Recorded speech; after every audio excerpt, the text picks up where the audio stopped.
Namaste. Through this lesson, The Landscape of the Soul, I am taking you to a soulful searching in the field of art. Nathalie Trevorrow's tale, Landscape of the Soul, is about art.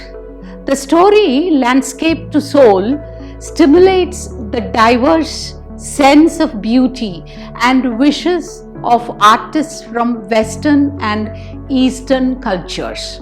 While the Western eye yearns for an exact depiction of life, artists in the East seek active and emotional involvement with their profession. To sum up, in Landscape to Soul summary, we learn that art is an infinite form that has a rich history, and it cannot fit inside any certain box or label. It has life of its own. Landscape of the Soul, this lesson is divided into two sections. Each tells us about art and its history via various anecdotes, that is, a short and interesting story with a point. The first is about Wu Daozi, the well-known Chinese painter. Around the 8th century, he was recruited by Tang Emperor Zhuangzong to beautify a palace wall. Wu created a gorgeous landscape with mountains, waterfalls, woods, clouds, and blue sky, etc., as well as people living in harmony in a pleasant setting. He depicted a cave at the foot of the mountain inhabited by a spirit.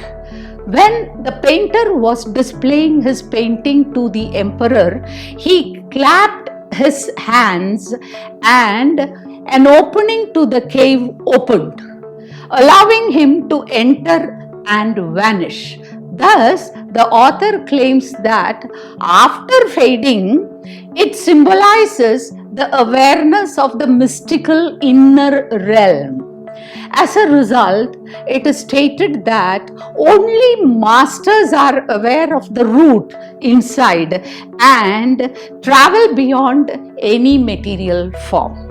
Similarly, another prominent Chinese painter would not depict a dragon's eye for fear that it might become real and fly out of his work. The third is about Quentin Metzys, a great blacksmith who falls in love with the daughter of the painter. Despite his father's disapproval of his son in occupation, he continued to do so. Quentin was allowed because he had painted a fly on his board. It had a delicate authenticity that reminded him of a genuine one. Finally, the second half of Brinda Suri's Getting Inside Outsider Art discusses the notion of art brat. Art brat is the art of those who have no right to be artists. It is because despite their lack of formal training, they have artistic skill and understanding. She refers to them as those who think outside the box and rejects conventional wisdom. Their work is referred or described as unorthodox art.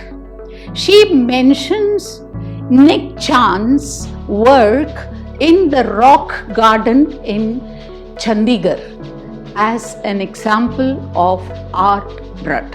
This awareness that this lesson talks about is the inner journey of appreciation of not only art but also the spiritual realms of human mind. Fundamentally, experience is the master who teaches us the great relations and revelations and lessons of life. Anything happening to us or anything that we appreciate in this universe has something underlined to it. And if we are able to decipher, then that experience will unfold in front of us, the reality. This is called awareness about anything and everything. How the Chinese emperor was allowed to experience the beauty of the art form shows how beautifully individuals can explore their inner journey. And you will answer few questions given below. Thank you.